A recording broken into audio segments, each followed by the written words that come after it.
পাকিস্তান আজকে খুব খারাপ জায়গায় আছে অর্থনৈতিকভাবে, তার উপরে গোদের ওপর বিষ ফোড়া বলে না, সেরকম জায়গায় আছে পাকিস্তান। কারণ একদিকে আপনারা জানেন বালুচিস্তান কিন্তু স্বাধীন রাষ্ট্রের দিকে চলে গেছে, এবং স্বাধীন দেশ হিসেবে যখন তখন কিন্তু তার জায়গা তৈরি হয়ে যাবে। আফগানিস্তান থেকে তালিবানরা একটা পোর্শন কিন্তু আস্তে আস্তে পাকিস্তানের জায়গাটা দখল নিচ্ছে, এবং তার সঙ্গে সঙ্গে সবচেয়ে বড় আর একটা মুশকিল হয়ে গেছে, সেটা হচ্ছে সিন্ধু প্রদেশ। সিন্ধু কিন্তু আলাদা দেশের জন্য আওয়াজ তোলা শুরু করে দিয়েছে। আর আরেকদিকে দেখুন পিওকে, মানে পাক অকুপাইড কাশ্মীর, ওখান থেকে ধীরে ধীরে যারা ছিল পাকিস্তানি লোকেরা সব পালাচ্ছে, কারণ মোদিজি বলেছে ওটা আমি নিয়ে নেব।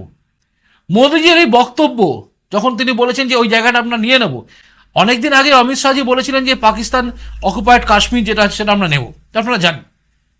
তো সেদিকে যখন ভারতবর্ষের সেনাকেও সেই ক্ষমতা দেওয়া আছে যে এবার কিচ্ছু হলে, সামান্য কিচ্ছু হলে তার বদলা তুমি নিয়ে নাও, খুলেআম ছুট দেওয়া আছে।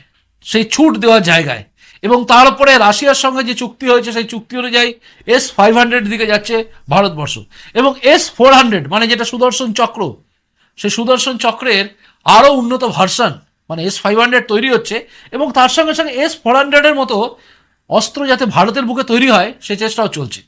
মানে চারিদিক থেকে এমনভাবে তৈরি হয়ে গেছে যেখানে গিয়ে পাকিস্তানের জায়গাটা কিন্তু শেষ হওয়ার দিকে আছে।